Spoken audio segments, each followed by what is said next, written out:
Selamat datang di channel Gali Lagi. Tutorial Microsoft Excel kali ini, kita akan belajar rumus date untuk membuat tanggal, serta juga alternatif rumus lainnya dan juga shortcut untuk membuat tanggal. Bila mana rumus date gagal dalam menghasilkan tanggal sesuai harapan kita ketika kita menghadapi data yang lebih kompleks. Di kasus pertama, kita akan menggabungkan data tanggal, bulan, dan tahun yang berada di 3 kolom ini menjadi sebuah tanggal. Sebelum kita ketik rumusnya, kita ubah dulu format selnya di kolom F ini dengan format tanggal. Blok kolom F, lalu klik kanan mouse-nya, dan pilih format sel. Kemudian di tab number, kita klik date, lalu pilih format tanggalnya. Kemudian klik OK.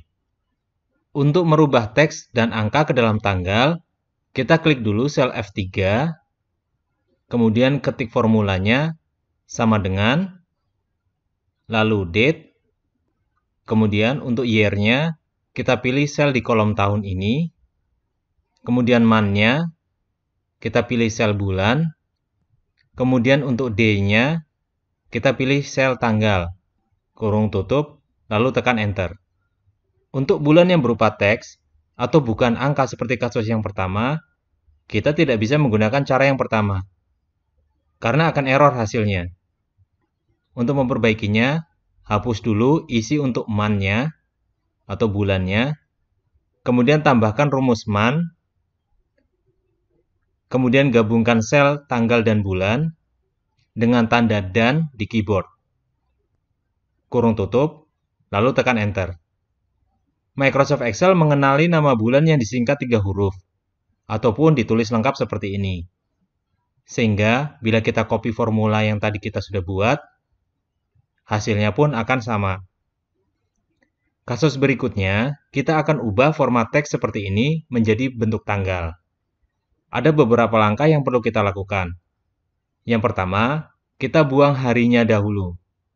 Di sini ada Tuesday atau hari Selasa. Kita tidak perlu ini. Kita ketikkan rumus MID. Lalu untuk teks datanya, kita pilih B6. Kemudian start 6 atau mulai dari huruf berapa. Kita ketikkan rumus find. Kemudian find teksnya adalah tanda koma yang diapit dengan tanda petik. Lalu within teksnya atau di dalam sel yang mana, kita pilih B6. Kemudian kurung tutup.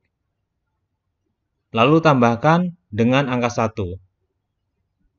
Karena bila tidak, maka huruf yang diambil adalah setelah tanda koma yang pertama ini, di mana ada spasi di sini. Sehingga bila ditambahkan angka 1, maka dia akan mulai mengambil huruf setelah spasi, yaitu angka 9 ini. Kita lanjutkan kembali. Kita ketik koma, untuk masukkan 6 charge, atau berapa huruf yang mau diambil. Kita tambahkan rumus len, lalu teksnya adalah sel B6. Ini untuk mengambil total karakter yang ada di sel B6. Baik itu huruf, tanda koma, dan juga spasi. Kemudian, kita kurangkan dengan rumus find yang sudah kita masukkan tadi. Kita copy saja, lalu paste di akhir rumus. Dan bila kita tekan enter, maka akan menghasilkan teks seperti ini. Berikutnya, kita akan hilangkan tanda koma di data hasil ini. Kita tambahkan rumusnya dengan ketik substitute. Untuk teksnya adalah hasil rumus sebelumnya yang sudah kita masukkan tadi. Lalu kita pindah kursornya ke bagian akhir rumus. Kita kasih tanda koma. Untuk all text atau teks apa yang mau diganti, kita ketikkan tanda koma yang diapit dengan tanda petik 2. Kemudian koma lagi, di bagian new text, atau teks lama yang berupa koma ini mau diganti apa? Kita ketikkan dengan kosong atau tanda petik 2 sebanyak 2 kali. Kemudian kurung tutup. Lalu tekan enter. Sekarang hasilnya sudah tidak ada tanda koma lagi.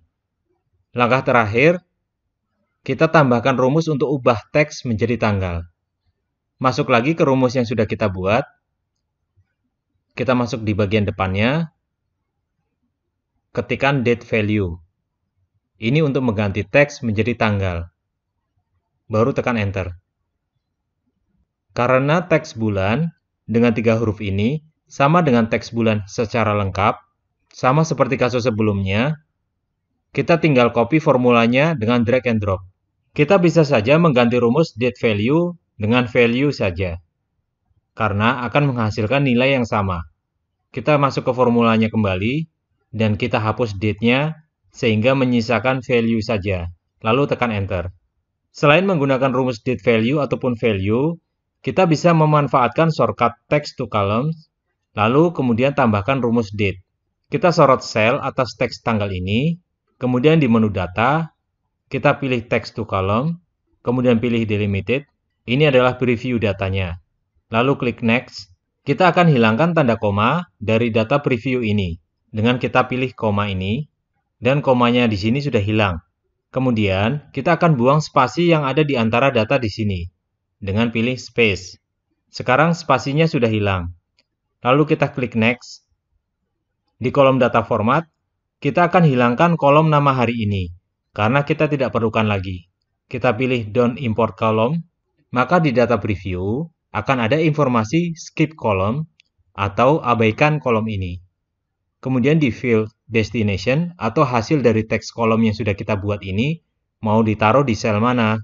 Kita pilih tanda panah ini, lalu kita klik sel C8, kemudian tekan enter untuk kembali ke text to column, baru kita klik finish.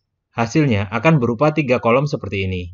Langkah terakhir, kita tinggal copy rumus, seperti di kasus 2, atau kasus 3 ke sel F8. Yang perlu diperhatikan di sini adalah fitur text to column akan menghasilkan nilai yang statis. Sehingga bila kita rubah data awalnya, misalnya 19 Februari, maka hasil yang ada di kolom tanggal ini tidak berubah. Jadi harus hati-hati ya kalau memakai fitur text to column. Demikian tutorial kali ini. Apabila ada pertanyaan, bisa disampaikan di kolom komentar ya. Sampai jumpa.